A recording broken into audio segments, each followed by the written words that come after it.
But I appreciate everyone else. Varian, we appreciate you being here. We just don't want you in the chat. Okay, welcome everyone. This is the final best of 5. It has been an amazing day, amazing 2 days of Age of Empires 2, and we're seeing some big names move on to the quarterfinals. Tomorrow we'll have 4 more best of 5s. It all starts at 14 GMT, which is 10 a.m. Eastern, and the players and the competition is just only going to be better.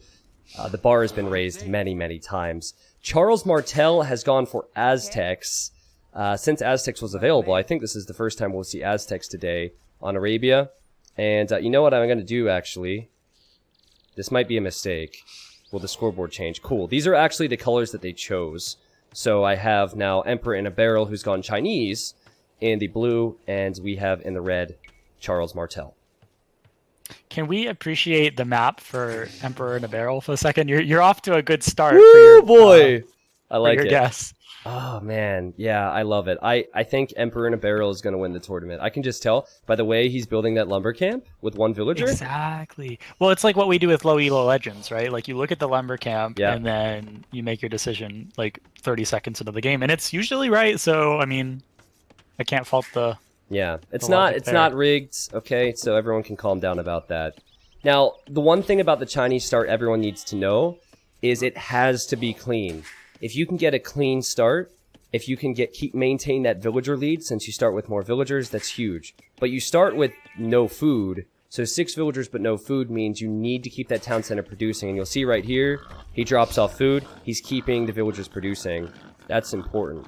I also think, and sorry Matt, I have a lot to say about Chinese, but I think the other key with Chinese against Mesosivs, Chinese, because they start with no food, actually have rather late feudal times, and so it's important they wall and stay safe, because Aztecs and Mayans and any civ that typically goes for man-at-arms applies a lot of early pressure, and early pressure versus Aztecs is dangerous. I like that point, and especially when you consider the map from Charles Martel. Like, if I'm Charles Martel right now, I'm thinking, like, I want to be pretty aggressive on this map. Because there's this massive hill on the front. This is the kind of game that I want to end early with the Aztec advantage. Don't let Chinese get to the really strong techs that they have. Try to end it early. If I'm Charles Martel, that's what I'm thinking. Both are good in later game. But it's a bit of a weird one, isn't it? Because, yes, the hill is there, and that sucks. But if you just wall to this wood line and maybe keep your military on the hill, look at how safe the stones and golds are if you do a bit of walling on the other side. Yeah. You actually have 2 relics. Look at this cliff. Use the cliff to wall, and you have your golds and 2 relics as Aztecs. That could be massive for Charles Martel. So I think both players will have no complaints when it comes to maps. Yeah, I think it comes down to how you play it. It just depends on... how Charles decides to use it, whereas for Emperor, it's a lot more clear to see how you would deal with a map like lame this. Him, Emperor, lame him. Block the Vil, kill it! I don't think that's gonna happen. He's trying! He's a god, he's got trying. This. No. Oh! Okay, that was a bit of a slip up from Charles happen, Martel. Yeah. Sorry, I'm scared of Dave's trash talk if Emperor in a Barrel doesn't pull through today. So no, I would be too. Dave's trash talk is kind of terrifying. So even the sad thing is, even if King Sancho got 3-0'd and then my guy won 3-0, he would still beat me in the trash talk. I can't win with ammo. It's bad. It's really bad. It's got the better unit composition. All right. Your map doesn't matter, dude. We got the drush coming out from Charles Martel. Not too big of a surprise there, but it makes sense. Is it a drush? Let's see.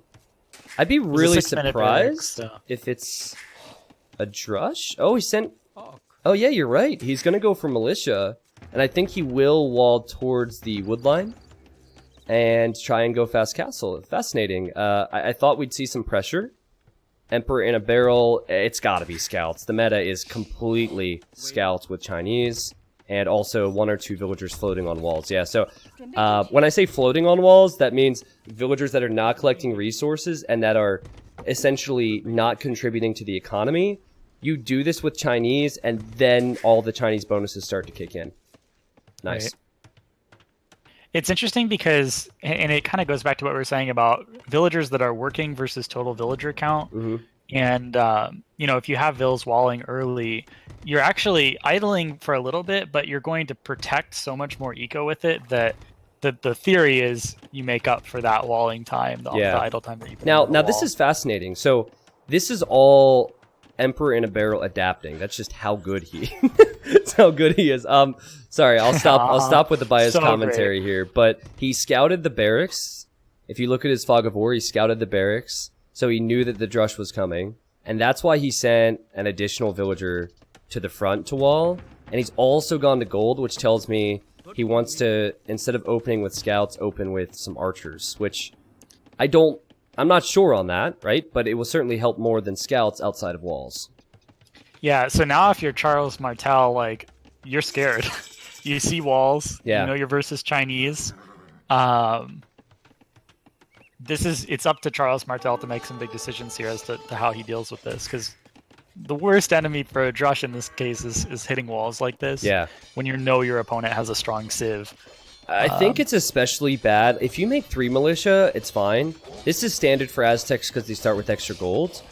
But if you invest into 5, and 5 is kind of standard for Aztecs, that is a huge investment. It might as well have just been 1. So I think the fact that Emperor in a Barrel is going archers will make things interesting, but the biggest deal here is that Charles Martel went for 5 against walls. He is going to use... Oh, never mind. I think this is a big mistake. Charles, why are you using that gold? Use this gold. This gold's safe. The main gold might look like there's more, but I think if archers are... You know what? He's expecting scouts, Matt. Emperor in a Barrel's in a great position to deny that gold if archers come out of here. He doesn't see the range. Makes sense. But I feel like you should start thinking... I mean, the uptime wasn't super quick. I feel like you might get a sense that there aren't scouts coming out when you're, 12 minutes in the game and you don't see anything yet. Yeah. But...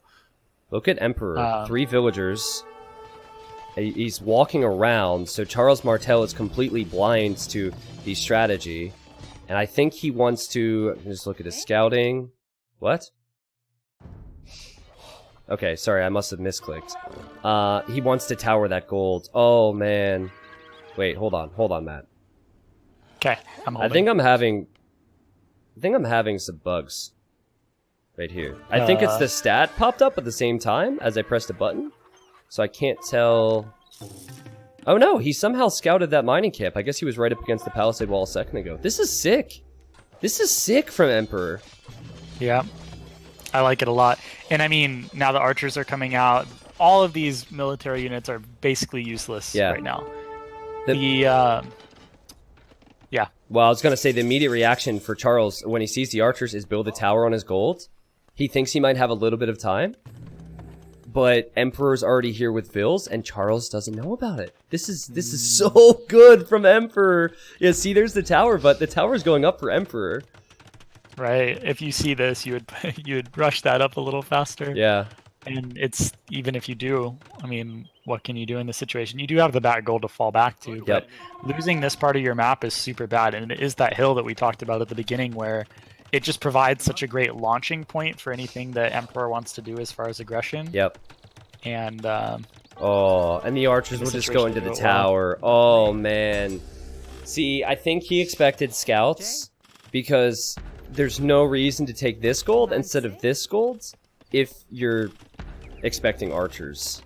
But he is on his way to Castle Age still, and he has an archer range, and he might be going for some strong Castle Age play. And Aztecs against any civilization going archers, it can be really complicated for the archer civ. Oh, and I just saw a villager die for Emperor. Yeah, they'll pick on the tower. Yeah. And an archer as well, so the defense as of now is decent. Castle Age on the way for Charles. Emperor has 70 food. So he's really got a pressure here. He's not anywhere close to going up. And that's the problem with going archers. You invest so much wood into the ranges, your blacksmith, that would otherwise be farms. Yep. And you end up late. So you have to put the damage down or survive a really long time for that to equal out. And kind of sloppy tower micro. By Emperor? I mean, it's fine, but yeah, by Emperor, like, this doesn't feel like he's on a hill. Not that the towers do more damage that way, but Well, so I think what it is, he put 5 archers inside the tower. He needs to have 4 archers and a Vil. That way he can garrison the weak one. Like, watch. Dead. So what you should do is go either 3 or 4 archers, and then your villagers can garrison. Yeah, that's 2 villagers he's tossed away now. Yeah. Yeah, I agree with you there. Sloppy and Charles Martel, he might not be too disappointed by all this after it's all said and done, because he still is walling the units out. He'll still have access to that gold, but maybe losing the hill is not something he can live with. He'll need to push. Yeah, I think siege I mean, this could have been a lot worse for him, right? But he's going to get to the point where he's thinking about a castle drop, I assume, to take that hill back. And it's going eagle. There's eagles in those barracks. So I don't hate either position right now. Oh, wow. Look in the middle. Yeah, I see that. This should be a fight that the archers win, but the infantry just got some armor, so it's kind of interesting. Yeah.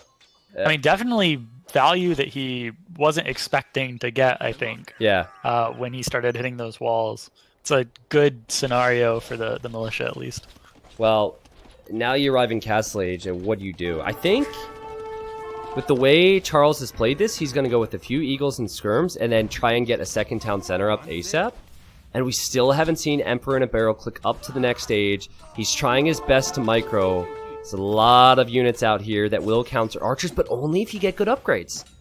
I feel like sending the eagles out that early was a mistake for Charles. I think it was preemptive. You wait for 4 eagles, you get the +2 armor. Yep. It's a huge difference, and then you can wipe that army, which there's more of it now. Look at the amount of value with the army. 59% gold for Emperor in a Barrel, and 1,200 resources invested into the military. No, I don't even agree with going eagles. I think go Siege Workshop. Go with some that was Scorpions and exactly Maganels. what Emperor wanted to happen. Yep. Right? Like, this is best case scenario when you're in this position for Emperor. You know, without a seat... Oh my goodness. Oh my goodness. Quick gates? Yeah, these archers could go in and do damage, man. This is so bad. Especially, you know, feudal archers can kill gates before they're built. Like, if they have to abandon that, I mean, now they've got enough HP that it's not a problem, but they don't have armor anymore. Alright. So, Emperor is getting wheel barrel right now. And he's adding 2 stables. So when he's in Castle Age, he wants to go for full crossbow and knights. Look at that economy. That is pretty sick. Imagine if a Maganel shot would have come in for Charles. At this point, you can't think about going Maganels because knights will be coming. That was his moment. There's that window that you have where you've got archers in your base. The best counter is the one that you can use. And if you don't have enough eagles on the field, it's not going to work out. Look, eagles are getting cleaned up in the middle. So many archers. It's crazy. Yeah, wow. It's interesting. I think Charles will now know he has to play extremely defensive and boom. He's hoping to just get a Vil lead. Yep. Yeah, nice micro. Honestly, it was pretty good from Charles, but 3 skirmishers and a few eagles were never going to do all that much. It's just about that town center, and now a 3rd town center. Yeah, so he's going to... Dude, he's going to lose full map control. There's no way that he can deal with knights and crossbows on the hill that you mentioned. This is going to be so tough. There's the Siege Workshop, but it's like 6 minutes too late. Yeah. Yeah, but he will have... So it's 43 Vils for both. Charles has 2 town centers producing, and he's about to have a 3rd, so he will gain an eco lead. But one thing I like to preach for players who are not at this level is to only add economy once you take map control, because if you play it like Red does, you'll get punished, and 5-10 extra villagers is nothing if you're constantly garrisoning or you don't have military to protect them. Right. So, I don't know how far this game is going to go, but how do you feel about the post-imp compositions? Because they're both strong civs. Yeah. For the Aztec player, it's maybe a little bit more clear what you go into. What do you think about the composition for Chinese and how that fits into beating Aztecs? I think for either side, it can go either way, but it's all momentum-based, and we're seeing all the momentum for Emperor. For example, if Charles Martel, if this game played out completely differently, and he had a better boom with eagles around the map right now, you could say eagles and monks would counter crossbows and knights, Emperor. So the fact that Emperor has units And if he keeps these alive, can get upgrades. I like the long-term potential for him since he has stable and ranged units. So I guess this is another one where I have to say it depends. But as long as Chinese have control, I definitely favor them. Yeah, makes sense to me. And it's the momentum that we're seeing right now that kind of secures that in my mind. I love the lack of hesitancy to come forward with that siege workshop. Again, playing the map, playing the hills as Emperor in a barrel. This is why I picked him, man. I knew he was going to do well. I mean, having said that, there's a 12 villager lead right now, and what you said earlier rings true. Like, it doesn't matter if they're not working, but right now they are working, so we'll see what Charles can end up doing. If he holds without taking a lot of idle or damage, there's potential to get, like, big eagle numbers, right? True. And if you get to that, like, 30 eagles, something crazy like that with the +2 armor, you'd have to have a lot of knights to deal with that. Now, watch this. I want to see the level of player that Emperor is. He has to micro here, and that's going to be tough against that many scorpions. But he's repairing his mangonel. Watch his wood count. He has enough stone now. I'm guessing a third town center comes up really soon. So he'll still be 3 TCs behind this and pressuring the hill. Okay, he's unfortunately repairing mangonels, but I swear, third TC should be on the way. Or whatever player this is. Oh god, his farms are expiring. This is why I picked him. A man after my own heart. Oh boy. Now he just has to place them in terrible positions, like, then you've got it. Yeah, funny. Someone said MBL, but the truth is, you shouldn't have auto farm on right now because you have 500 food. You actually need wood. So the play would be to actually send some of these villagers over to wood. And then you get the third TC, and it's a lot of adapting right now. So, MBL, every time someone tells him to auto-farm, he's like, you shouldn't do it! If you make auto-farm, you're a noob. And he's only saying that because everyone brings it up to him. At times it's just where... like a defense mechanism. Yeah, it's a defense mechanism, exactly. He lashes out because he gets upset. But seriously, the time to do it is not now. Interesting fight, though. Emperor, I don't think this is the best engagement for him. He's lost so many knights. Yeah, that's all before the knight armor. numbers are what protect you from eagles, right? Yep. So now there's an opportunity to add more eagle. Of course, there's only one barracks from what I can tell, so it doesn't seem like Charles is going to be able to like mobilize that strategy right away. But even still, you know, you shouldn't play this passive and defensive and rely on guard towers, but some players do it and do it well. Charles has evened this out now, and he gets an uphill mangonel shot. He misses. But it's 80 villagers for 65. This is winnable for Charles. It's a lot of towers, though. Man, when you have to build, what did he build? 6 towers? 4, 5, 6, something like that? That could have been a castle. Yeah. And that's kind of what you need in a situation like this. You need a good castle to break back out. Oh, man. 3 villagers down on the golds. Ouch. On the micro here from Emperor, not quite good enough, but still lots and lots of map control. You have 3 town centers now, and a booming economy. Also, yeah, how are you feeling about your Charles or your Emperor in a barrel? I'm liking it, man. Right, I'm looking at the eco upgrades at the top too. No Castle Age farm or wood upgrades for Charles Martel. Here's a question for you. Do you feel like players in the current meta are getting heavy plow faster than they used to? Yes, they are. Seems like there's a shift there. Yeah, so I think what it is players take map control mid-Castle Age more than they did in the past.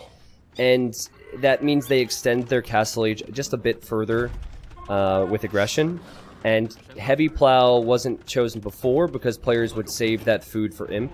So I think now, since players, like someone in Emperor in a barrel's position 3 years ago would probably just go imp without heavy plow, but it wouldn't surprise me to see him get heavy plow, build a forward castle, create a few more units, and then go imp, if that makes sense. Yeah, and if you get heavy plow really early in castle, I found that it smooths out the transition to imp, like during those critical moments where you're like getting your upgrades and you're making units. So yeah, I think it can be useful. This knight just snipes 2 villagers, so that's something, and only a 10 villager lead now for Charles Martel. And he converts the knight. Alright, now, there's been a lot of guesses for doubt. Think safe players. Players like... here come the extra knights, by the way. Players like, you know, the Viper, the Leary, Hera, MBL, they probably would build a castle at home on an exposed resource. But you could also make an argument for castling this hill and then going to the Imperial Age. How is this going to be played? Yeah. Well, you see these vills coming forward. Yep, right there. Now, how far are they going to go? You have there we go. This many knights. Maybe not the worst decision to build that castle right between the stones and the golds. Could lock down the game. Yeah, and what it does, if you get it up, it exactly does that. It locks down the position that you have. It makes it really hard to take this back. Castles on hills are so strong. It's like, especially in this kind of position, where you've got 3 golds, like not in range of the castle, but it's all about, this hill is like a launching point for anything else that he does. Like we saw in Feudal, it's not about like the damage that you're getting from the hill. It's about the ability to fall back to the hill when you need it. And I think that's maybe the underrated and on the other side from Emperor, he sniped villagers on farms. He sniped 2 villas on farms, so he's on both sides. He is punishing Charles for not taking the map. It's a beautiful way to play the game. And everyone likes to joke about Doubt building castles and forward positions and losing them. But if you have this many knights and mangonels, like I haven't seen anything from Charles that says that he's going to stop this castle. And I think Imp will come right behind it from Emperor. This is just quality textbook play when someone walls like this. Beautiful counters. Yeah. This is like what all of my games look like, except I'm not Emperor in a barrel, I'm Charles Martel.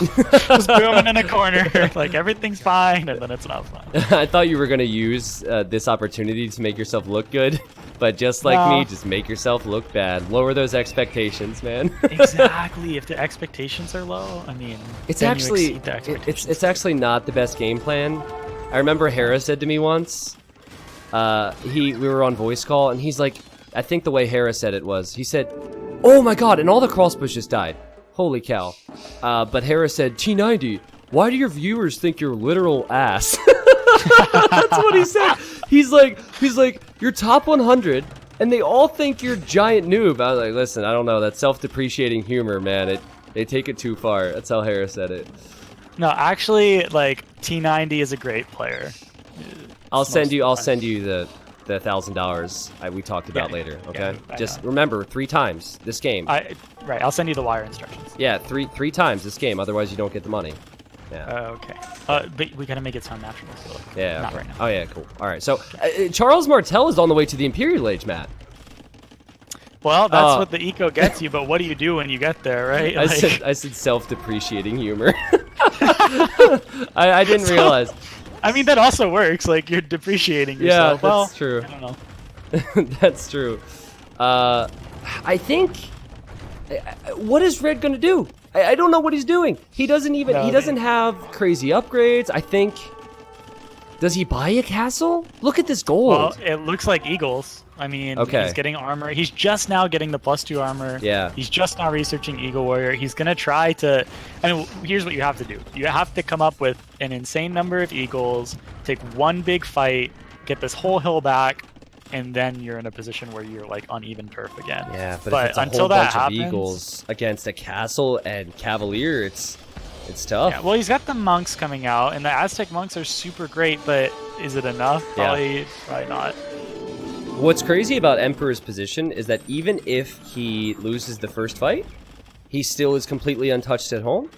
And despite the vill count, I don't know how Red has this many villagers in this corner. It's there's not enough houses to house all these people. But even if Blue loses the first fight, he still has all the map. And he's being safe and building town centers on extra golds just in case this goes super late. He's getting a relic, and we'll probably get some more. It's just near perfect play from Emperor.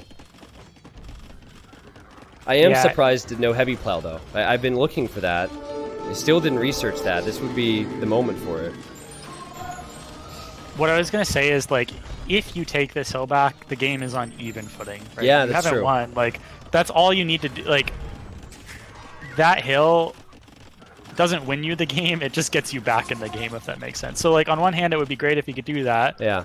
I don't see it happening, and even if it does happen, it's like, what do you get from it? Like, the game's on even turf. Props to Red, though, as this series goes on, for how bad this has been for him, the fact that he has more population is crazy.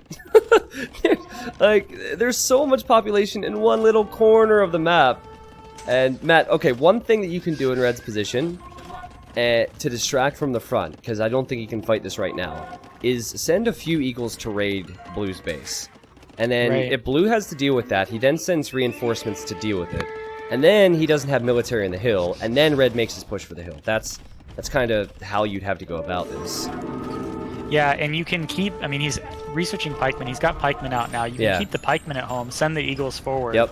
Because there's no more crossbow here. Yeah. You can use the advantage of the Eagle, the Pierce Armor, to get under the TCs, kill the Vills, and then just pike it home. And like you said, that's probably the way to play it. Chukonu, though, in that castle. Oh, I didn't see that. Cavalier, the Cavalier Chukonu. Now we're talking upgrades, and it's really expensive. And wow, another castle for Emperor. But yeah, that would destroy just Eagles and Pikes. You know, this Charles guy really hates birds, because the amount of Eagles that have been thrown away for no reason this game. Honestly, I think that was a big part of why he's in the position he's in right now. Because think back to first thing in Castle Age, the Eagles flocked right out of the nest way before they were old enough. Oh my god. So you're saying he's not an American? Oh wait, we suck. There's no American in the event. Oof. Oh. Yeah. Dang. Sorry. Oh, okay, here's the raid. So this is the start, right? But at this point, still two castles on that hill for Emperor. 3 relics. All the Canadians are laughing like, ha ha ha ha ha, Americans, but NA needs to step up. We have one North American in Hidden Cup 3. Come on, guys. I said I wasn't gonna mention any of my friends in the stream, but Spring, he didn't even qualify, guys. What's going on here? Yeah, we don't want to. Slam already went pretty hard with the Spring jokes. That's what I was getting at, because I sent that clip to Spring and he was really upset. And I was like, yeah, we gotta keep this going. Yeah, we won't talk about that. Well, look what the Chukonu do here. The upgrades still coming in for them. And this position is on one of the golds for Charles Martel. It's also on the stone, and I think this could possibly be the GG fight. Because it's not just this gold. The main gold will be denied then. The Cavalier that just swooped in and took those Eagles out at home a moment ago come in. And what a good game for Emperor in a barrel. So he's not going to be swept. Yes. Yeah, and I feel like it was actually entertaining to watch that, because you always wonder when you go for those vastly different strategies, like booming in a corner versus running full forward and taking a whole hill. Yeah. It's interesting because there are games sometimes where people break out of those positions and they're able to take the hills back. We didn't see it here, but it was intriguing to watch. Look at the expansion. He held the hill with a variety of different army compositions. He expanded his economy to eventually have more vills. He has 4 town centers. He's getting the 3-tile gold to the north. He's getting the 3-tile gold in the middle. He has 3 relics, and I don't know where the next one is. It wouldn't surprise me if there's a monk on the way back with it somewhere. Oh, it's in the back of his base. I mean, that was a 45-minute game, and he did virtually everything you could do in a game. That was really solid play. But the one thing about Charles is I felt like he was dead for 20 minutes. And he added 5 militia, he ran into walls, he did have a massive hill on both sides to deal with. I think that Charles is going to have a lot more strength in the next game if he gets off to a stronger start.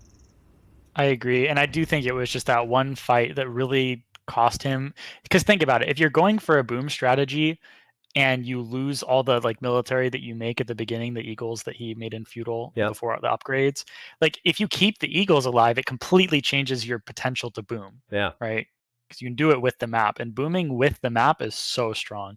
So if we can see that in the next game, that would be interesting. That game had not necessarily top 3, top 4, top 5 vibes from Emperor, but right after that, we're talking players that might not be known for any specific flair, but that are extremely solid. So you're talking Fire, ACCM, Backed, Dogal, Doubt comes to mind. We'll see how the water maps go, right? Because that could be something. Maybe we have some of the water players, but 132 kills, and look at that economy. Food, wood, stone, and gold. 83% of the map was explored.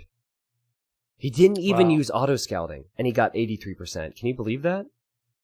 That's pretty impressive. Yeah. I'm kind of sad We have not seen auto scouting yet. Just once. It's for the memes. Like, you gotta use the auto scout. It's not even that bad. Like, if you're in Castle Age, you're not doing anything. Yeah. Keep your scout alive. Flip on auto scout. All right. Well, check this out. Charles Martel loses, and now we go to either Cup or Gold Rush. No Aztecs available now for Emperor in a Barrel. No Chinese. Wait, no, sorry. No Chinese available for Emperor in a Barrel. No Aztecs available for Charles Martel. And then no Italians or Mayans for either player. I am good to go, Matt, and let's do this. Let's go. Wow. Vikings. I felt like going into Hidden Cup that any player who chose Vikings on this map would be MBL, because MBL talked so much about the strategy, but then again, he did so publicly, and this seems like a pretty common pick. Charles Martel, whoever he is, has gone for Japanese and Emperor in a Barrel, my boy. And I'm an MBL fanboy too, so I wouldn't mind rooting for him if it is him. Has gone for Vikings, Matt. Hasn't every player that's chosen Vikings lost on this map? Well, let's see. Vikings, no. I think yesterday Vikings won. Okay. Wait. I think the meme was that Vikings for some reason wasn't doing well, even though you would think like it's a good pick. Yeah. I mean, I don't know why. I don't know enough about this meta to say, but well, I just in the set that Nilly and I casted, I hate to say it because obviously these are pros, but the Vikings strategy was wrong. It was not played properly. So I do think Japanese a very solid pick. We talked about it before the best of 5. And normally you're going for fishing ships, but you can actually counter it with the Viking strat if it's what MBL might be thinking of. Right. Oh, did I unban the dude? Mods, you can unban Varian now. He's been in timeout long enough. Sorry. Thanks for the reminder. So are you familiar at all with this strat? Because I can kind of talk through what I expect from it. But talk through it. I'm interested here. So you go scouts. You do not dock in Dark Age. And you wait till you have, I'd say, 3 scouts and 3 spears. And that can combat 1 or 2 fire ships. And that can kill any fishing ships that your opponent chooses to make on water. Even Japanese fish, it will still take it out. And the key is you basically focus on farming eco like you would on a land map. And then make it to Castle Age, and then you dock both sides with Vikings and make longboats. Right. I like that. It makes sense. And also, like, not only does it take advantage of that power spike with longboats, but also the free wheelbarrow for Viking. Because wheelbarrow obviously affects farms the most. Yep. So if you're going to get that advantage, you know, you're going to be behind versus Japanese ships anyways. So taking the land advantage instead, I like that idea. Yeah. Now, Japanese, this is more of the expected play, and I think there's probably a negative to that. If you think back to game 1, what's expected with Aztecs? Like, Drush FC, kind of expected. And then it got countered. Charles Martel's picked Japanese, kind of expected. So, I've seen preparation rewarded in Hidden Cup 3, and so it makes me think that Charles Martel is a meta player, not someone who's known for thinking of different strategies, but he's docked, and that means in Dark Age he's going to have more economy because he'll have fishing ships. It's just for how long will that last, and can he control water before Vikings get it in Castle? Yeah, and I mean, back to the other game, it doesn't seem like we've seen anything that has been like super out of the box from either player, I think. Yeah. It's not like the first couple games in the last series where we saw like very interesting strategies. This is more just like standard strategies executed pretty good. Yep. And then we see militia. Okay, so this is not the strategy that I was expecting. Emperor in a Barrel. Right as we talk about how they're playing meta. Yeah, he's gonna go for militia, and he wants to drush the fish. Now, someone in the chat, actually a few people said Hera confirmed for Charles Martel, because Hera always plays meta. Hera always plays meta, but Hera plays the meta incredibly clean and crisp. So Hera wouldn't be sitting in that like corner. Right? I don't think that. I don't think so. So there are a lot of players that play meta, But the difference is, if you're playing meta and you're not the best at playing meta, then you could get out-meta'd, right? So players like the Max and Velez, they go for wacky things, and this is wacky. I don't think it's them, but all right. Good luck bringing the fish back to the dock there, Mr. Charles Martel. They have to hide in there. I mean, they are Japanese fishing ships, so... But still. Yeah. So they're not fishing. And Emperor now... See, the reason I don't like this is because Charles is still going to go Feudal Age, and I don't see a very fast Feudal Age coming behind all of this for Emperor. So I think you can have almost the same result, and maybe even more effective, if you go fast Feudal Scouts than keeping yourself in Dark Age like this and giving the Japanese player an opportunity.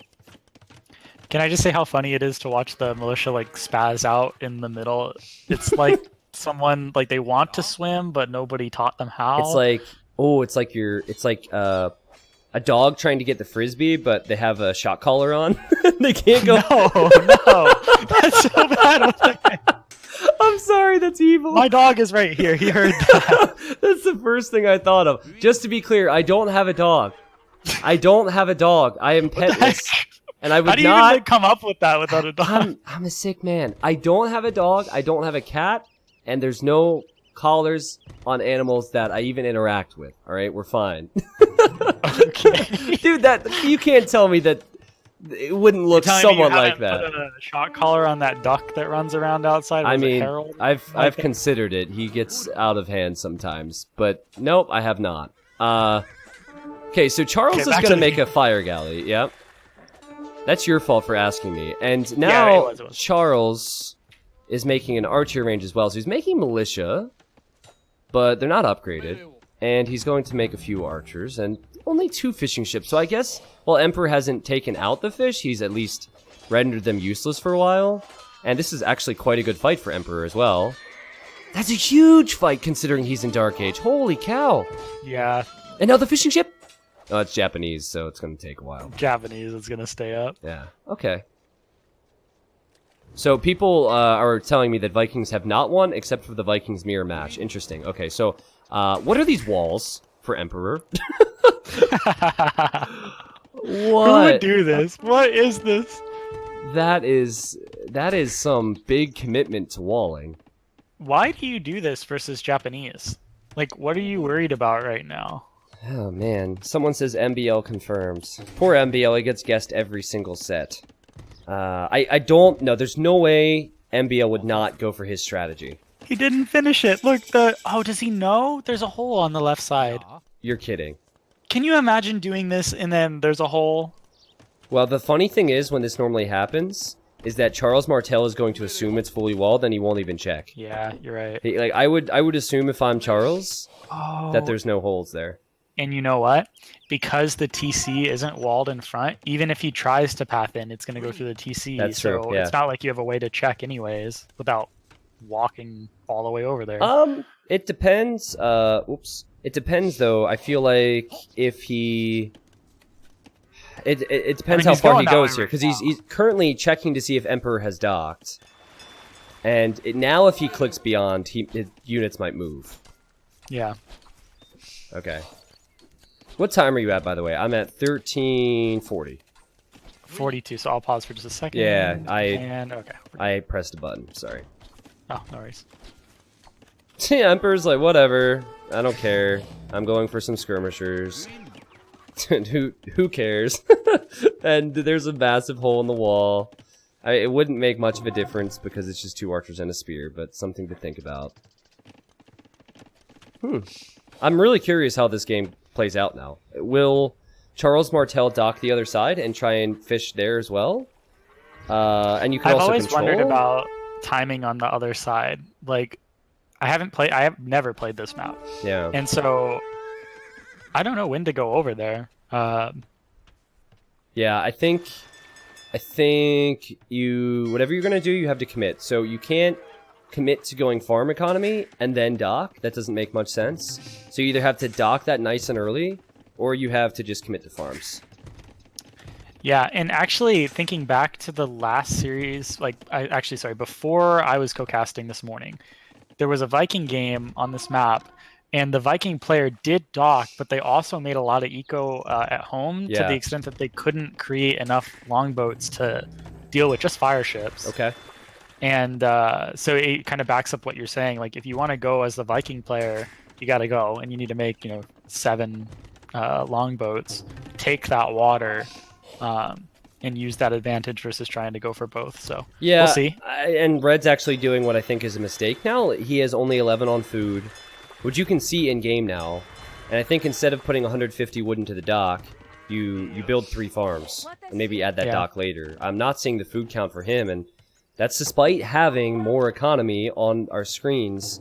And that's the idea. And I think if Blue is playing this smart, I think he will dock in Castle Age. And then Red invests into fishing ships just to lose them to longboats. Yeah, it's so risky versus Viking. Like any other Civ matchup, like you would think about doing this. Yep. But versus Viking, you have the power spike with the longboat coming up. So it's hard for me to justify like adding in more fish on that side. Yeah. It's also weird how Martel's going with all these archers, but he's not even trying to push out. He's docked on both sides, and there's no dock from the opponent, but he's sitting at home. It's really passive play. At least run forward. If you see skirmishers, send the fire galley or a demo to assist and hold map control. The fact that he's sitting at home is weird. There's no demos to like worry about running around. Like there's no dock right now. Yeah. Like go prevent that dock from coming up, exactly. or at least delay it. Yeah, Blue didn't get fletching until now. There's no way this dock would have ever happened, and Emperor in a barrel is sitting pretty. Now he finds it with the fire ship coming over. It's just a minute or two too late, isn't it? Yeah, and you know what? The problem is, Charles isn't even up to castle yet, so he's going to definitively lose that water. There's nothing you can do. So, and he's made another fishing ship while that was happening. So I think that's a mistake. Wow. So it's looking rough right now. Yeah, Emperor's committing too. I like this. It's just like the previous game. Charles Martel played passive, and instead of Emperor booming, he's going to punish it. He's going 3 docks. He's going to go for longboats on the right. He's going to go for double longboats on the left. And then, after he wins some engagements, probably add some town centers behind it. Normally, I would be worried about splitting docks right away in Castle because it's a big investment to produce longboats on both sides. But in this particular case, Red is up so much later that you only really need 1 or 2 longboats on the left side to like completely kill all of that water and then keep anything else from coming out. So it's not a big deal. I think there's going to be... You don't need to produce too much on the left side initially. Great play and great strategy makes average play, or let's just say good play and good strategy look bad, right? Picking Japanese and docking and getting fishing ships out is what a lot of players do. But with the drush to delay Charles, and then the amount of farms he got with this castle time... It's really smart, and the reason I love this Vikings pick is because when you're getting Bodcanero on the longboats, you're also upgrading the land military you have. So he can also use that at the same time, and there are the longboats. Yeah, this could be really tough for Charles. And I feel like you don't need to make too much on the left. You make that amount of longboats, you take the dock, if you see a flag go up, maybe make a couple more. Yeah. But right now, use your eco advantage, take the right water. But that left water is as good as taken as far as I'm concerned. Yeah, the fishing ships, I guess they kind of paid for themselves because it was 500 food, but again, if you added the farms when I mentioned it, you get the farms up earlier, and this is going to hurt Charles, and I feel like now it's 2 games in a row where he's going 3 town centers with no map control. And on a map like Cup, map control is huge because there's all this gold on the left-hand side. So I don't know, maybe he's got to be sneaky with these crossbows and completely avoid the longboats so Emperor doesn't spot him. That could be a way to do this, because remember, Emperor has not, well, he might be now. Wow, Emperor's even adding town centers. Emperor's just playing this so clean, holy cow. It's super great. Yeah. And it's hard for me to see how the Expo are going to get damaged with the kind of crazy walls over there. He's going to have time to get a siege workshop down. Well, the negative thing about walling to the edge of the map is that you can't wall behind, so Charles could break down this palisade, and there's not much Emperor can do to stop him from getting in, but I guess it gives him time to react and make his own military. Yeah, you break it and then siege workshop or something like that behind it. Like, it's a time thing, I think. Yep. Having said that, the archers are not going to the side. Well, there they are. Never mind. Yeah, I think there's also a concern of blue has other ranged units out here. So what's pretty common is to attack the... Whoa, hold on. He has knights? Yeah, okay. I think he goes in then because Mangonel defense won't work. Yeah. Now it's more interesting. So the siege workshop did come down. Yep. But I didn't see the knights behind it. And I mean, Japanese knights are good. He doesn't have bloodlines yet, but if he wanted to add more, I'm sure those are just for sniping mangoes, but if he wanted to add more, it's not bad to make them. This could be really good. Considering the fact that Charles is on stone, eventually he could build towers or a castle to get water control again. And he could, with good micro, and it's got to be really good, he could remain a presence here for the next couple minutes. It's not like blue is committing heavily into crossbow or skirmishers right now. Yeah, it's going to depend on the micro. If Charles can keep the knights alive, right, that basically unlocks a lot of damage. It seems like Charles has decent micro too. Sniped a villager there, keeping the knights moving around. He wants to know what's out here. He now knows there's a monk and some crossbows and some skirms. But look at the nice attack round from Emperor. But look at the forward siege workshop. I like this. He's doing what he could do to climb back in this game. That's for sure. Now, why do you put it there instead of next to the stone? A good point. Yeah, it's a bit oddly placed, I guess would be the way to say it. But one thing Vikings, the difference between Vikings and Japanese with their monk defense is Vikings don't get many good monk upgrades. So if Charles Martel has some of the best Mangonel micro in the world, this could just be GG for Emperor. So he has to be careful. Right now he has more numbers, but Charles, get your micro fingers working, man, and you could maybe push that stone. There's 2 stones here. Now, I mean, this has been happening for a while, but the longboats on the front are super annoying. Yeah. I would hate to have this going on. It's like basically like 8 towers surrounding your base right now. Yeah, it hurts. Oh, it's not even like it's killing anything, it's just annoying. I really feel like Emperor, he seems to have good strategy, but not the best micro. There's a certain Serbian out there that rings a bell, and Charles, I'm just watching the unit activity. It seems like he pays a little bit more attention to his units, and there's some real potential here if he takes the Emperor off of these stones soon. Yeah, and let's see what the stone count is actually looking like. 334 stone. I'm just thinking about a castle, right? Because a castle would stop all this pressure. Yep. It just depends on if he gets there in time, which I think he might. I don't think it's going to take some really crazy micro for that to happen, but we'll see. Anything can happen. Blue's doing the right things, having monks so he can convert enemy knights, but you know, as long as he can keep red away, he'll eventually get a castle to stabilize that. But okay, 1 for 1. Here we go. See how confident red is here. Not bad on the dodge there on the split. Both good micro. I want to do view lock for blue. See if that works. Huh. Oh! Oh! The place! This is really awkward. It's so even. It's super interesting. The place! View lock! Charles doesn't need even. Oh! Here comes the knights. Alright, well the Mangonels trade. Sorry, people are getting dizzy. That is about the speed of doubt. Yeah. But I like how you're using view lock to check that. I mean, there's some really specific things you can check out. View lock works really well. So I noticed that when I was testing. I went back last night and rewatched some recorded games to see if it would work, but it's a little bit distracting. Yeah, it's weird when it's kind of nauseating when it's like zooming all around and stuff. Yeah, but it's also so difficult to tell, just like everything else. But I'm so impressed with Charles Martel. One thing that you guys have to remember with the score is having any navy boost your score like crazy. And economically, it's 87. Oh, if it's doubt, we'll find out. Oh, no. Here we go. Matt! There's some clips coming up here, I think. Oh, no, Matt! And the micro is so good from Charles so far. Oh, no! Oh, my God. The mango's going down. This castle's not going to go up. Wait. There's 2? There's palisade walls there? Doubt. But he's attacking the castle. One of the. He misclicked. It's gonna go up. Yeah. If he wasn't, no. It's alright. It's not out. He's on his way to Imp. I wanted the castle to not go up. See, this. I'm rooting against you. Okay, watch this.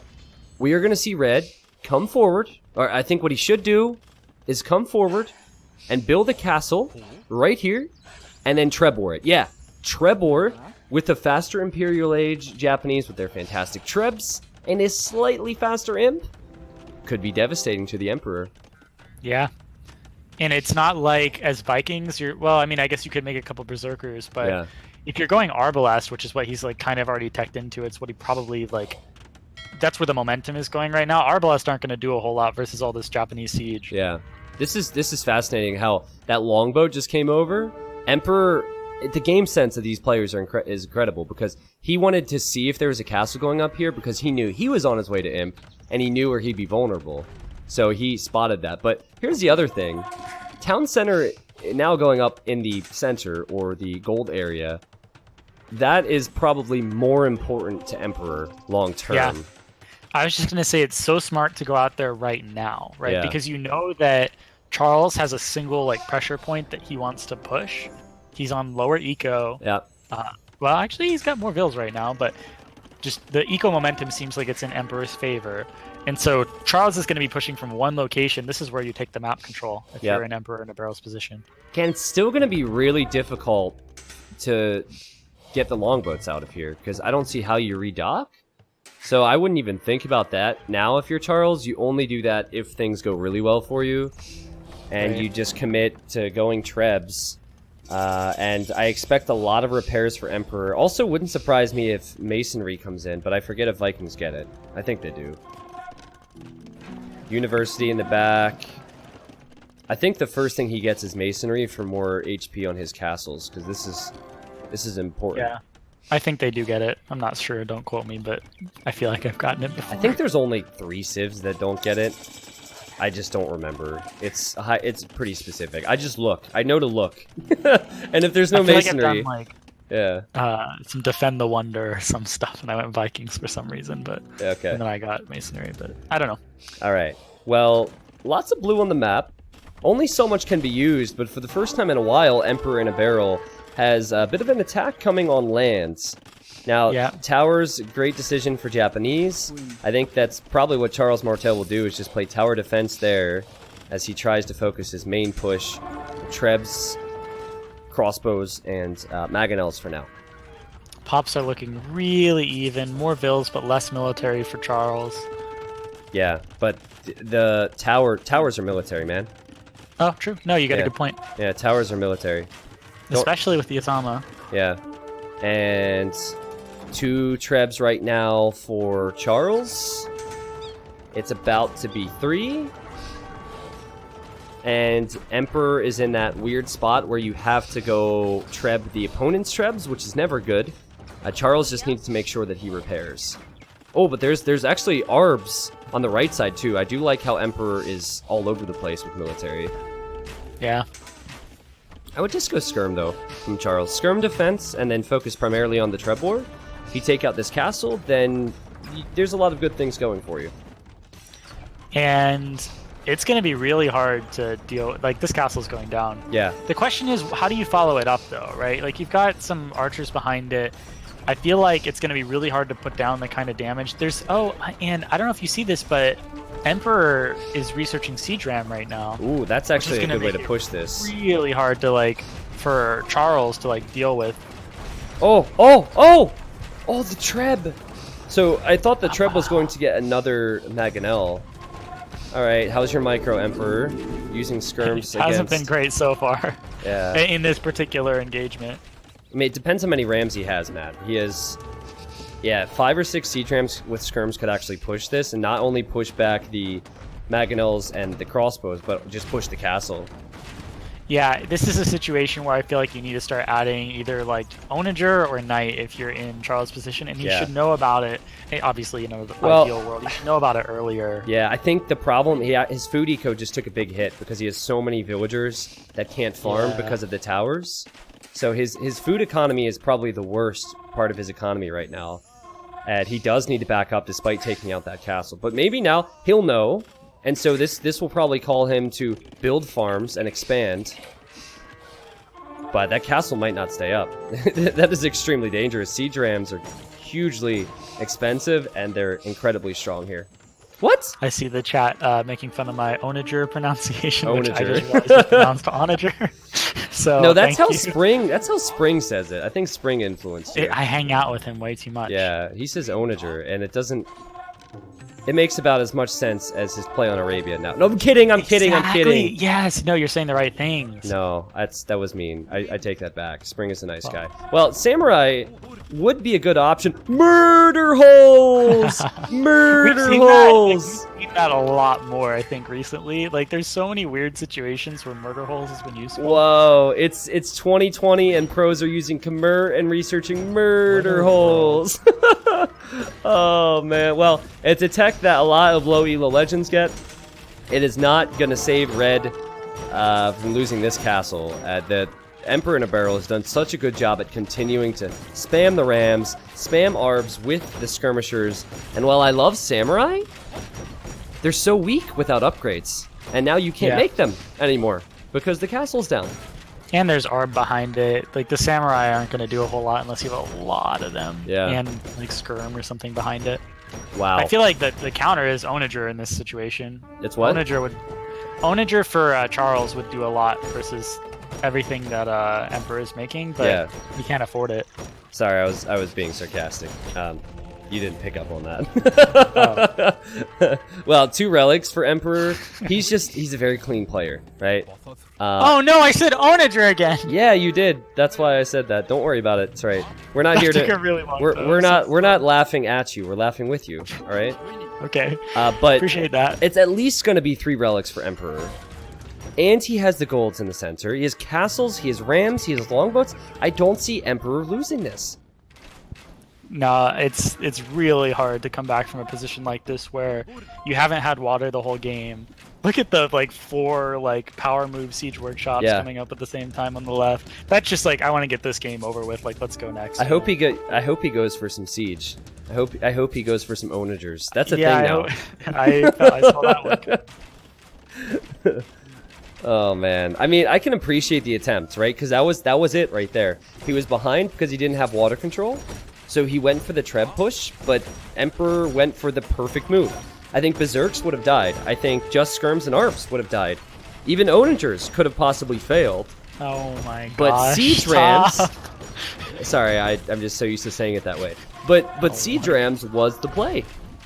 It's perfect. Yeah. And the Siege Rams are taking out the buildings now, both in the center, and on the right side, and on the left side, and Elite Berserk, Siege Engineers, Plate Mail Armor, Forging. We are going to see everything from the Emperor. This is what you do when you want to get your score up. You research all the techs, right? And you're like, guys, this game is over. Okay, so serious question. Do you remember that one team game we were playing? And yeah, where I always get top score. No, listen. I said, I was top score myself as I was getting all the techs, and then I asked the other team not to resign once you got top scored. Did you? Right, and then you had someone sling you constantly. No, and then I did not request that, but serious, were you researching all techs before I said that? Or did you start doing it after I said that? Well, I started researching it after I realized the other team wasn't resigning, because there's a trade-off to be made. If you start researching techs too early, and then the team resigns, you obviously sank those resources and it drags your score down. I know the meta. Okay, well, that's good. Well, I thought that maybe you, and guys, the reason we're talking about this is because Red won't freaking resign. But I thought that maybe you started researching all of the technologies after I said something, and I was annoyed because I thought I was going to get it. So yeah, score is very important. If you're ever in a team game, and you want to rub your score in your allies' faces, just even if you're going archers, just get the barracks up, research all the techs, research all the infantry It has nothing to do with the enemies. It's about the score. Yes. It's about the score. And teammates, exactly. Yep. And then monastery techs, all that good stuff. All right. So anyways, that's how you flex. But Emperor in a Barrel looks so good. Yeah. He looks so good. Yeah. I mean, I was memeing it up. I really wanted him to do well because I picked him to win. but it's a solid player, whoever he is. I think the strategy was good. The castle time is probably what separated the two, and Charles Martel just seems way more passive. Yeah, there was a huge difference in the timing. The other thing was that one castle, like if Charles didn't like misclick on the castle, it probably would have been a doubt castle. I don't know if that would have changed the game, but it's always fun to see those. Just like doubt to play heavy macro like this and still almost fail a castle. It's just like doubt, and people are saying the Emperor might be doubt. I feel like this is doubt versus doubt. Well, I have to say the micro has not been exceptional from Emperor, but everything apart from that has been amazing. And that's kind of doubt to a T. There's other players as well, but like the economy, the strategy, the positioning, that's why doubt is still a top level player. And we meme him about his micro and castles, but he's good at other things too. And you know what? Ooh. The name Emperor Nibera, Lord Doubt, Emperor, King, kind of all the same sort of thing. So yeah. Oh man, I feel if there was one account that doubt would receive, that would be it would just have to be the funniest. It would be this. Like I can see people photoshopping Doubt's head coming out of the barrel. Like I could see a lot of funny things, but let's not get ahead of ourselves here. There's all the uptimes and researches. Emperor's playing very, very, very clean. 4 relics even. 4 relics, all the extra gold. That was impressive. Well, for Charles, I don't know who he is, but he's been outclassed. It wasn't even that the games were ridiculously close. He's a good boomer, but he booms and gives up the map control, which is not something you can do. I think you have to take the map and then boom. You know what's exciting, though? The next map is a map where it's all about taking the map. This is the final home map for Charles Martel, and it's Gold Rush. If you're going to sit at home, this is not the map for you. So I'm going to assume Charles has something planned. Are you ready to go? Yeah, and before we go, I have one comment on Gold Rush, which is like, I'm extrapolating my own playstyle to like these players, so it may not be accurate. But I have this tendency to either like go one way or the other. I either boom and succeed the entire map, or I do some like crazy aggro stuff, and it depends on like how aware I am of the importance of the map. So I almost wonder if this round we'll see Charles do something completely different, because you have 2 games where he loses both the map control. Yeah. I'm eager to see if he like changes things up in this one, and I feel like he might, but that's my speculation. Well, I just want to say this, because we have so many people here and I haven't said it enough over the last 2 days. This weekend's going to be huge with some crazy quarterfinal sets, all the best players moving on. Still hidden identities, of course. We don't know who is who. And then the semifinals and the grand finals are on Sunday. So put that on your schedules. I know everyone's super busy right now, and everyone's leaving their house. So you might not be available. But if you happen to be at home with nothing to do, this is the place to be. Also, below the stream, there's a giveaway image, and most people don't look down there. So if you click that, you can enter various ways for free to possibly win a new mouse. All right? But yeah, Matt, let's hop into game number 3. There's a variety of different ways to enter in the giveaway. And, I forgot about Aztecs. I forgot about it. So Charles Martel, he did not... Wait, hold on, one sec. I need to go back. Okay, Charles Martel did not ban Aztecs. He banned Italians. And he banned Italians because Emperor in a Barrel picked a lot of water maps, probably.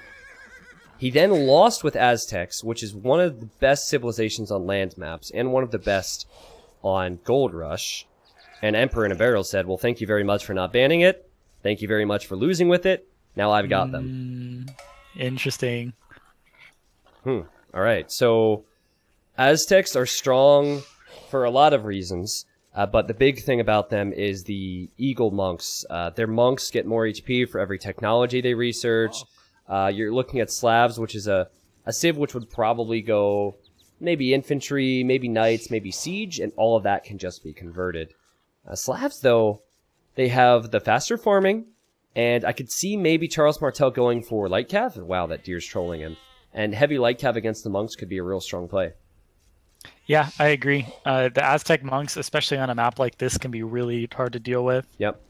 And the Slavs do have like the insane economy to do it, so I could see that happening. Okay. Well, both maps seem really good. It's so easy for both of them to wall in at least one of their golds. You only get 7 tiles of gold near your base on Gold Rush, and then you get, well, the rest of the gold, which is in the middle. There is some flat space there. Both players could technically town center on either side, but normally it's about controlling that hill. And I'm looking at Blue's base. It's pretty much the same. Maybe slightly more wallable, but they both have golds they can work with. So, going back to what I was saying about Charles potentially playing completely differently, what if Charles goes, this is hypothetical, super aggressive, and takes that hill on the left where both the stones are? Maybe sneak a tower up on the right. That could be really interesting, because I wouldn't want to be Slavs late game in this matchup. I mean, you never really want to be late game versus Aztecs, but that's just what I'm thinking about. Whether that'll happen, we'll see. But that left area where you got 2 stones and a gold and some wood, it's interesting to me. Okay, so rated games, Gold Rush, MBL, would always choose Aztecs. We've had a lot of debate about MBL. MBL would immediately steal a board if he had the chance. Not MBL. Yeah, no way. No well, you know way. what? Hold on. It's because he knew Charles would be waiting. See? If you went to steal it, Charles would have blocked it. So I think it was actually a smart move from whoever this is to not go for that. That is the kind of thing MBL would do. Like, MBL has done this enough times that he's aware of those things, right? Well, you don't need to do that. We haven't seen a ton of boar stealing in Hidden Cup 3. And Charles Martel was playing it safe, realizing the eagle was around, which is smart thinking. Yeah. Okay, so you said switch it up a little bit. I still think the best thing to do is either go... Okay, whatever you do with Slavs, it's got to be surrounding your economy. So I believe if you go for fast feudal into heavy farms and scouts, that can work really well against the eventual monks. Downside of that is that your castle time is extremely late then. Or you could just go fast castle expecting Aztecs to fast castle. And I think that's what Charles is doing.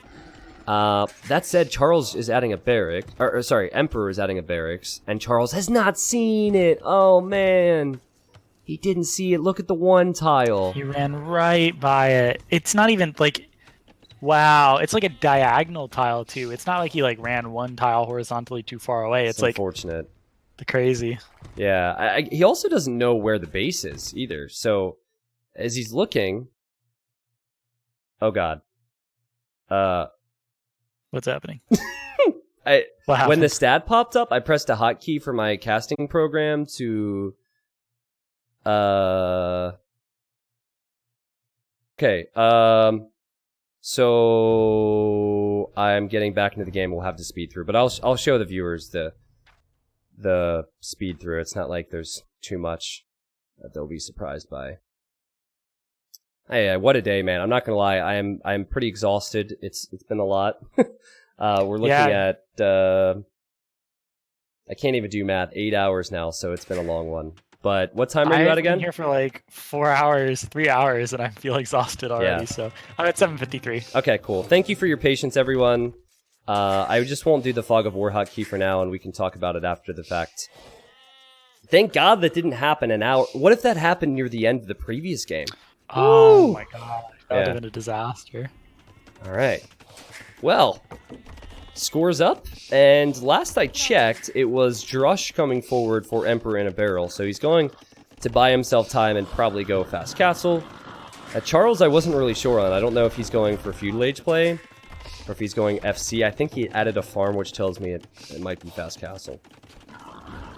But Matt, I am going to ask you for your thoughts once the militia are coming forward, because I gave the false version of what you would say. So I'm putting you on the spot here. I see. Okay, what time? 7:43? 7:53. And where are the militia? Oh, they're not out yet. Okay. Oh god. I'm at 8:02, and then we can do a 3, 2, 1 countdown. How do you go from 7:53 to 8:02? Don't want to talk about it. That explains the farms. All right. 3, 2, 1, go. Woohoo! All right. Did the server crash for DE?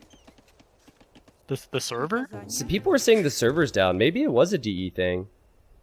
I don't know. But it could also be people not being truthful. But Matt just Salsa, what do you think about the militia? The 4 militia, the 5 militia coming forward now.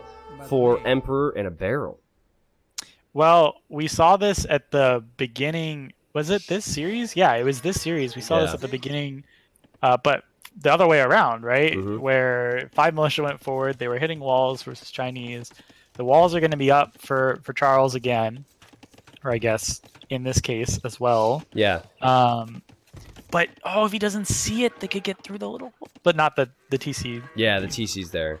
Yeah, I think I'm gonna say the same exact thing that I said in game 1, and 5 militia makes sense if you're going to get through the walls.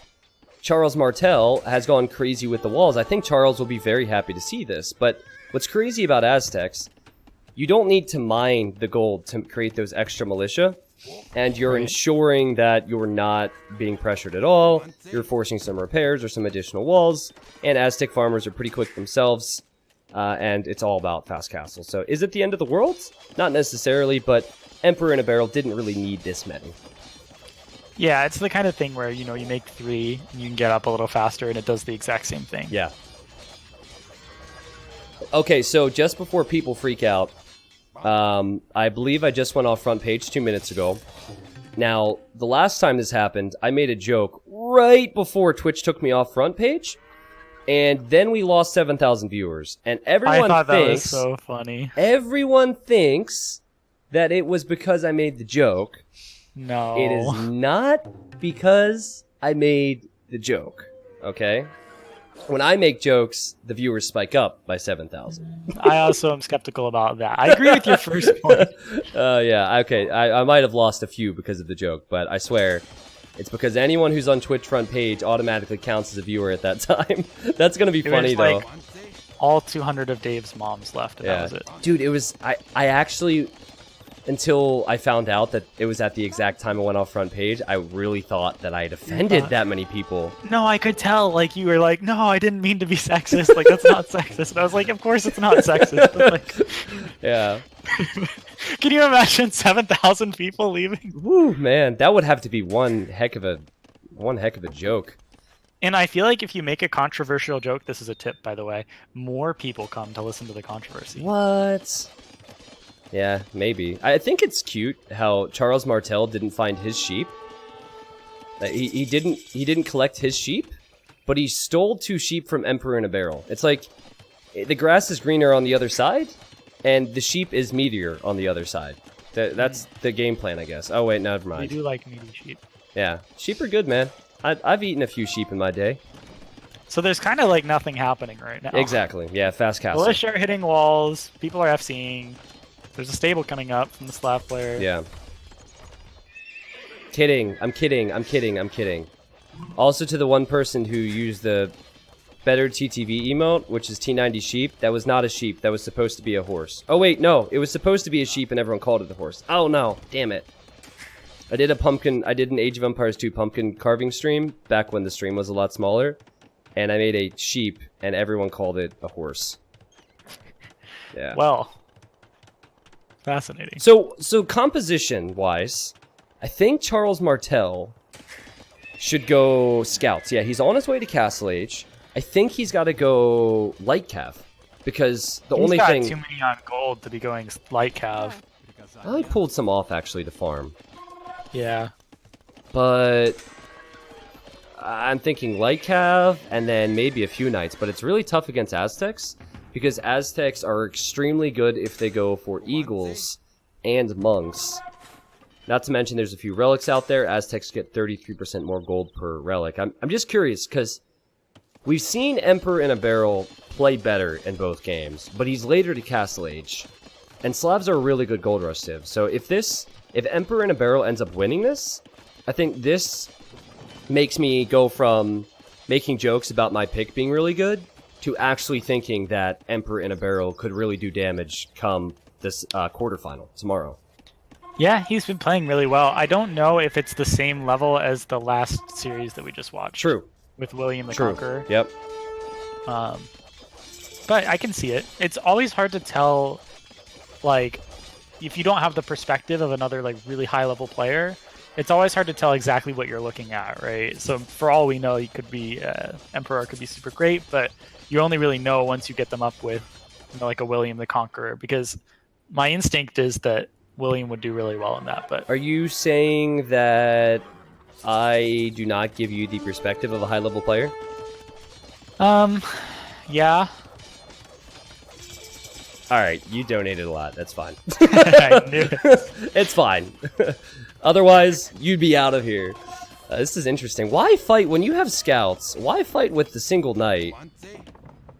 That's weird. He better not lose that knight. You should heal that up. Maybe he didn't want to show that he was going for scouts. That could be it. What is that? What is that dance? Look at the knight. Dude, that's so cool. I love that in DE. Oh. Like, it's like a bug, but it's like a good bug. No! Oh, no, you housed him out! Wait, I just named the knight Charles instinctively, but this is Charles Martel we're watching, so... If I were Charles Martel, I would also name my horse Charles. That is...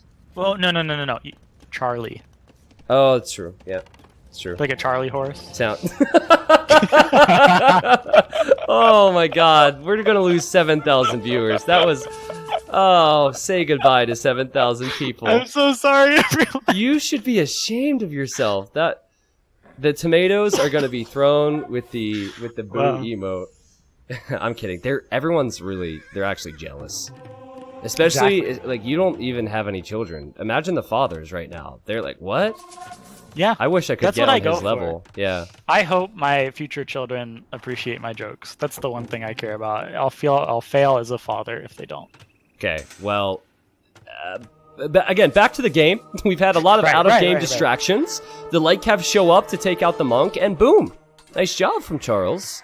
And he's also town centering the gold, so I think the game plan that Slavs should go for has worked so far. Better farming eco for Slavs that light cav are out, and a bit of gold control in the center. So Charles is still kind of doing the booming approach, but notice he's doing it in a lot different way. Like, I feel like he saw the first couple games. You lose due to map control. You get on gold rush. You know the map control is important. Yeah. TCing forward, making units. He's not going for like the super low military approach. He's getting bloodlines. Yep. Which I think is good. So I want to address a question that's come up a lot over the last 2 days because we have so many new people here.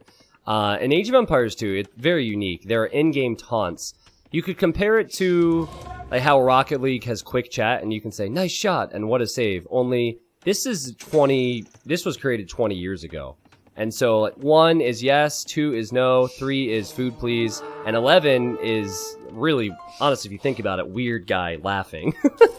I was always, can I tell a little Matt story? You did the T9 story? Sure, go for it. I first started playing this game like 2 years ago competitively. I'd played it when I was young. And I had never heard that sound before. Oh. But I had played like 5, 10, 15 games. And like the 15th one, I get tower rushed. And I'm like, why are you doing this? And he types the 11. And I was so mad at this guy that he was laughing at me. I just rage quit the game. Oh. Like, the laugh is so menacing. It sounds so evil. Eventually, like, we're like trained. Like, it's like, oh, it's all in light heart. But when you hear that in a game, it's like, ha ha ha. Yeah. Yeah, that's funny. And you still remember that, too. That really left a mark. It left a huge mark. Well, nice segue. Emperor in a Barrel. He's going to leave a mark on Charles Martel. That the downside of building the town center this early is you're now receiving extra damage from your opponent who's on top of the hill. And we have 5 Aztec monks, 55 HP, eagles and spears, and more siege on the way. And I saw Charles Martel research atonement, and that means he can convert the enemy monks. Oh, but I think he's panicking a bit now. He wants to go for man-at-arms. Maybe longswords and light cav? It's not easy to fight this. Yeah, I mean, the problem is you can't go light cav only against eagles and spears. And if you make even 10 longswords and there's 6 monks out here, make that 7, then you have 3 longswords of your own, and then the enemy has 7. Aztec monks are so broken. Such a good pick for this map. Yeah, Aztecs, I mean, it's not even just the monks. It's like, the thing about Aztecs is everything they make plays into each other. Yeah. Like, you make eagles, you make pikemen, you make monks, what do? Like, it's so hard to counter the way that their units interact. Yep. And it started off so good. I think that what you do with Slavs is go for light cav. But let's see. He has Atonement. He has Redemption, so he can also convert the Siege.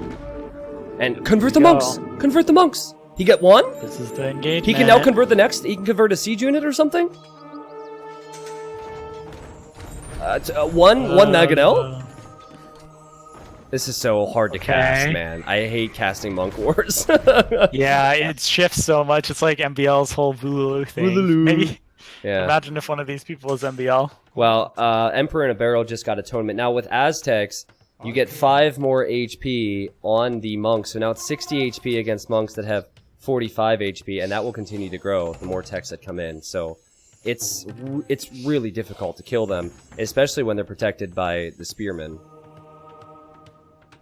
I am getting some MBL vibes, because MBL is... he always numbers his monks, and I'm curious to see if red takes an engagement, how many conversions blue gets, because that could tell us a lot. Some players like me... We've had a really hard time guessing these players, so anything like that to help us know would be good. MBL's so tough this year because I don't know if he's going to bring the heat. I don't know if he's going to have the level that he had in Hidden Cup 2. Yeah, for him, like, he's going to university now. I feel like his priorities, like, aren't full in the game. Okay, red definitely started those conversions faster. He gets 1, he gets 2, he gets 3, he gets 4! Oh my gosh, what? That was crazy. Now, hold on. Hold on. There's still monks for blue. And he's also slaughtering the monks. He's converted. And then the longswords come in, though. And now that the monks are all... they have no faith, the longswords can do work here. Red should... I feel like red should destroy. Yeah, and the mangoes are going to be exposed in a second. All the monks are going to die. Yeah. Wow. That was a huge fight. Wow. Now, I have a completely unrelated question. Yeah? When you convert a monk, does it keep your upgrades, like Atonement and Redemption, or does it stay with the enemy monk upgrades? Could you have asked me this a moment ago when there was still an Aztec monk for the Slavs? That would have been great. You could have just been a little bit more swift with that. No, I think it keeps the HP. Yeah, I think it keeps the HP of when you get the conversion.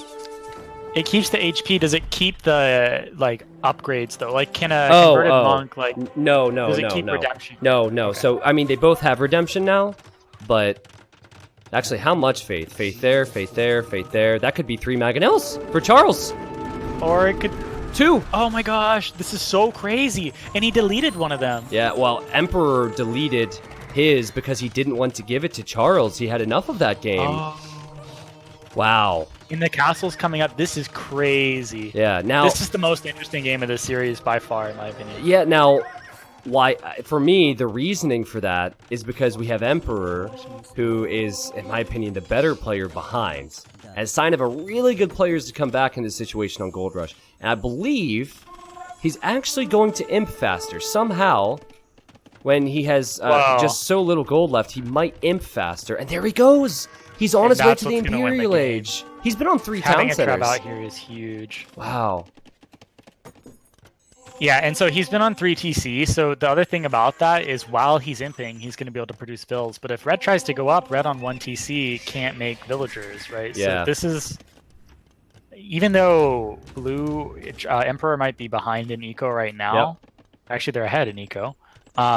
Either way, they're going to catch up really quick. The Treb is going to make quick work of that castle on the hill. Yeah, so the play when you're in red's position, and it's actually so unique because normally the person who has the center has less food eco. That's why I love Gold Rush. But the play is to just spam units. You don't want to try and go imp at this point if you think your opponent's up. You want to hit them because they're vulnerable right now. And the more gold units you trade against, like here, again, he's getting quick conversions. He's converting the houses. He converted the monks. So we could see the HP. Oh, I thought he was converting the house. I'm so silly. There we go. But pressure, the HP. If you're Charles. Like, pressure, he's making rams, he's making more longswords.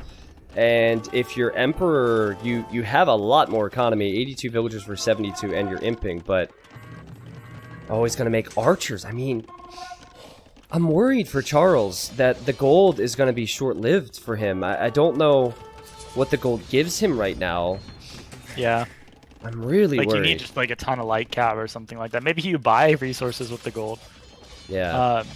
Someone in the chat asks, T90, can monks convert enemy trebuchets? You can, but you have to be at the base of the treb. So that's quite interesting, actually, because if you try and convert it from 9 tiles like a Mangonel, it doesn't work. Otherwise, I mean, that's good, because monks would be... It would be insane. It'd be even more insane, yeah. So you have to, and it's like the same a ram. Thing for rams, too. Yeah. Oh my god. Choo-choo! Look at this. I love the trains. Okay. The trains are my favorite. Okay, hypothetical situation. Emperor has monks. What if he converts all the rams, and then the longswords are stuck inside?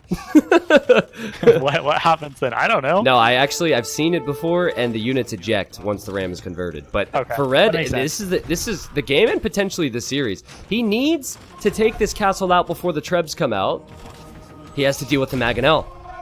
Oh, Blue's using the castle to focus down the monks. Should you send the rams to the upper side of the castle where you're getting the downhill hit? I think so. Wait there? Yeah, you're doing less damage uphill. Take the right side at least. Yeah. Maybe it's because he has a sense of urgency about this. I think this is a panic. Like, you're like, I need to get that castle down. He's in, but that castle's not going to go down. Oh, he's doing so much less damage up the hill. I really feel like if he fixed that, the castle would have gone down. It's 25. Bowyars, anything. This is such a rare unit to see. You have to make units. Oh. This is so...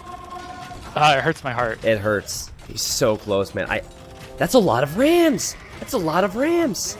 It is, but the repair bills are there, and you have to think Charles is on a huge timer. Like, this has to go down. Yeah, I mean, it depends. Oh, wow, even the Treb is being used against the ram.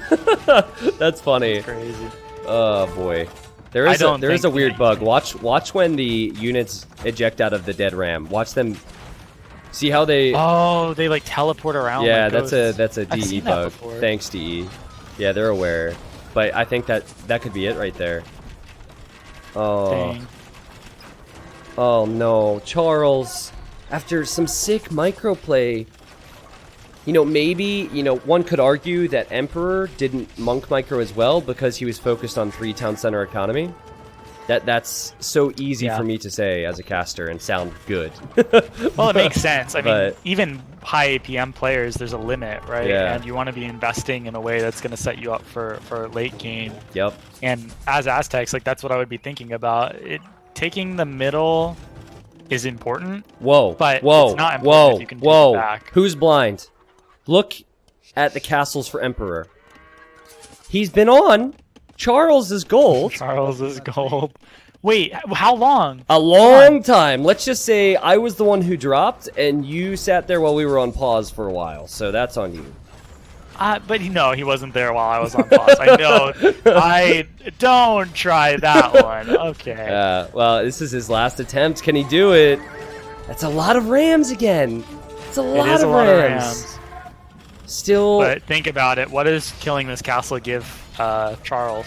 Well, you're right. At this point, it doesn't really secure him the gold, does it? No. And he's still ramming up the freaking hill. I mean, I guess the argument against moving to the side to ram is that it takes an extra 5 seconds for you to start doing damage. Yeah. There's that tree, and DE pathing with rams can be a little weird. Yeah. I can't believe... I think either side is a downhill hit. When Charles GG's out of this, I guess he sees the castle now. He's going to look and think, how did this happen? I got all of those conversions. Yeah. He was probably jumping for joy. And now, if Aztecs get golds, and well, they have golds, I just don't see it. You're in Castle Age, so you make skirms, but then Eagles can come out with all the gold, and I think Emperor deserves it. I really thought that Charles was going to win after that cleanup. It was looking good. It's almost unreal how Emperor imped and is able to field this much military. And he had just enough to do it, and that's the GG. Wow. Crazy game. That was the most entertaining for me. Oh man, that was sick. And normally, I think in other tournaments, you see 3-0s in round 1. You think, kind of expected. All right, well, you have seed 1 against seed 16 and seed 2 against seed 14, but that's not how this is structured, right? It's not Hidden Cup. It could have been anyone. We could have had a very popular person go down there. And I look at the matches we saw today. We saw beastly players. I think today's winners were probably better than yesterday's winners, at least some of them. Actually, No, I think that's recency bias. They were all good. Like, King Sancho, Charlemagne wasn't the most impressive, but King Sancho was solid. I think a lot of people voted for Viper. Joan the Maid played a very strong Bad Neighbor, and I thought Bad Neighbor could have possibly been MBL. Joan the Maid won. Yeah, I was actually thinking the same thing. And then you have Yodit. I think Yodit, I forget Leaf, actually. Leaf wasn't as impressive as some of the other opponents. Katyan was nuts. Katyan... I think that Yodit is Leary. Ooh, really? Okay. Yeah. I think Katyan might be Hera. Saladin, a lot of people were saying Tato or someone 3-0. Alaric the Goth versus Vlad Dracula, that was so close. Back and forth, both were strong. And William the Conqueror and Emperor in a Barrel, the final 2 best-of-5s in the round of 16, were also extremely solid. And they all face each other. Great. Well, they don't all, but look at those matchups. Yeah, it's going to be so much fun. I'm excited. We have, this is interesting. We have a king against a maid. We have a princess against a Khan. We have Saladin versus Alaric the Goth, and then we have a conqueror versus an emperor in a barrel. I was going to say versus a barrel, but you know. Oh, man. Well, everyone wants to vote. I'm curious to see what people think. We're going to start this off with Charles Martel. So in a moment, the poll's going to pop up, and you all can type a number for who you think is, or who you think was Charles Martel. We have 1 through 16. So please vote. Use your excellent Twitch chat insight. They know way better than we do. Chat's always right. Chat's always right. Yep, always right. And wow, okay, so Lane is getting a lot of votes here. That's interesting, because this tells me that chat has really done their research if they're going the direction of Lane. And it's so, like, it seems conclusive almost. Well, and you wouldn't think, it's not like some of the guesses are really conclusive, like, okay, it's Doubt or Leary or Viper or whatever, but picking antagonists conclusively tells me more than, like, I think a lot of other guesses would. I forget, though, Lan, it sucks to be him, just because he's probably one of the lesser-known players. He's the only player who hasn't played in a Hidden Cup before. I think that when there's a 3-0, chat thinks, yeah, okay, lesser-known guy lost 3-0. So I think there might be some of that. Doubt is always in the top 3 of winning and losing. Always. Was it like that last year, too? I feel like... I don't want to talk about it. And now we'll have the voting for Emperor in a Barrel, who could realistically be Doubt. The Lord is everywhere. Who are you thinking here? I think if Charles Martel was a bit stronger, I could have a more... I could have a guess I was more comfortable with. I don't know. I don't have a strong guess. Part of me thinks Doubt. I don't know if Doubt would try to go... I mean, what else are you going to do? But go up that early in the last game. I feel like Doubt... it's so hard. I'm going... Okay, so I'm saying this now. My list will probably change. I take notes after every day. But I'm going I'm going for Dogao, actually, because it was really solid play. I'm thinking... Yeah, especially because only 4% of people agree with me, I'll go with Dogao. What about you? I'm thinking Tato, and also 4% of people agree with me. Yeah, that's whoa. Whoa, that's a lot of doubts. I thought that I would be in the minority, but apparently not. 514 it's funny votes for Doubt. Both of our guesses were on either side, and then Doubt, like, the safe bet is in the middle. Yeah. All right, well, guys, as a refresher, you can see this all right here. All the identities are on the left side, and now we have seen every single player. So if you're not sure where the Viper is or where Doubt is, no one knows, let's be honest. We've seen him, yeah, and I can't wait for tomorrow. I think, though we've had hidden seeding, it does seem like we've had some beastly players go through. There's been 2 instances where I'm thinking, when we do the reveal on Sunday, there will be broken hearts and people will be shocked. Like, whoa, so-and-so is out in round 1. Yeah. Because I remember Hidden Cup 1 and 2, but Doubt was out in round 1. Hidden Cup 1 and 2, Tato out in round 1. And I think Tato was actually one of the players. He faced Nikov in round 1 of Hidden Cup 1, and he faced Yo in round 1 of Hidden Cup 2. So he was getting really tough opponents, and it almost seemed like, I think specifically about this match here, the best of 5 that went to 5 games earlier between Alaric and Dracula. I think Dracula is a big name. Yeah, I could see that. And I think, related to what you were saying earlier with Doubt, I feel like Doubt prepared a lot more for this Hidden Cup on an unrelated note. And I feel like he's going to do well. Yeah, definitely. Even Leary, a couple players actually told me that the first Hidden Cup, I think it had a prize pool of $1,000, and they didn't think that it would be popular. So Leary said that after he saw 6,000 viewers watching Hidden Cup 1, he was like, oh, I should have prepared. Dang. But it's such a great idea. I don't mean to gush you up too much, but the first Hidden Cup I watched, I was going to Japan, and I didn't catch it live, but as the games would be uploaded to YouTube, I was watching them on the flight over. It was like a 12-hour flight. Yep. And just really good memories, and I really enjoyed it. It was great content. So I always look forward to it, and I'm surprised that Leary doubted. But it was a different time 2 years ago. I could see. I didn't think it would be as big as it was, and I certainly didn't think that we would have an average of well above 20,000 for a Thursday and a Friday.